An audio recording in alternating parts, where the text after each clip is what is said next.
ଶୁଣିବା, ବାକ୍ୟ ବୁଝିବା, ବାକ୍ୟକୁ ମୋ ପ୍ରିୟମାନେ ଦିନ ରାତି ଧ୍ୟାନ କରିବା। ଯେହେତୁ ବାକ୍ୟ ଆତ୍ମାଙ୍କର ଖଡ୍ଗ ଅଟେ। ହାଲେଲୁୟା। ବାକ୍ୟ ଆତ୍ମାଙ୍କର ତଲୱାର ଅଟେ। ବାକ୍ୟ ଆତ୍ମାଙ୍କର ସେ ଖଣ୍ଡା ଅଟେ। ତେଣୁ ଏହି ବାକ୍ୟ ଆପଣଙ୍କ ମୋ ଭିତରେ ରହିବା ଦରକାର। ହାଲେଲୁୟା। वचन था, वचन परमेश्वर के साथ। देखो तो आद्य विषय और वही वचन परमेश्वर था। कौन था वो वचन? जो आदि में वचन था। परमेश्वर कौन था? कैसा देहधारी हुआ। थोड़ा देखिए वचन कैसा देहधारी हुआ, उसका वचन 14 को पढ़िए।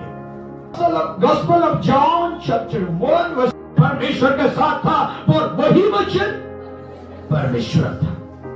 14 से वर्तमान है, जो परमेश्वर भविष्य में भी रहेगा। हालेलुया। वो कभी ना बदलने वाला परमेश्वर। बटरफ्लाई से कौन कौन सामुलिया से कौन होची आउडे तर बॉडी तर पूर्व शरीर को से रूपांतरित करुछि, तर पूर्व शरीर को से परिवर्तन करुछि, तर पूर्व शरीर को से बदलाउछि, तर पूर्व शरीर को से परिवर्तन करुछि, नूतनीकृत करुछि, आ से प्रजापति रे परिणत होई जाउछि। आमेन। हालेलुया। सो आमाने देखि पारिले बाक्य देह बंध हैला।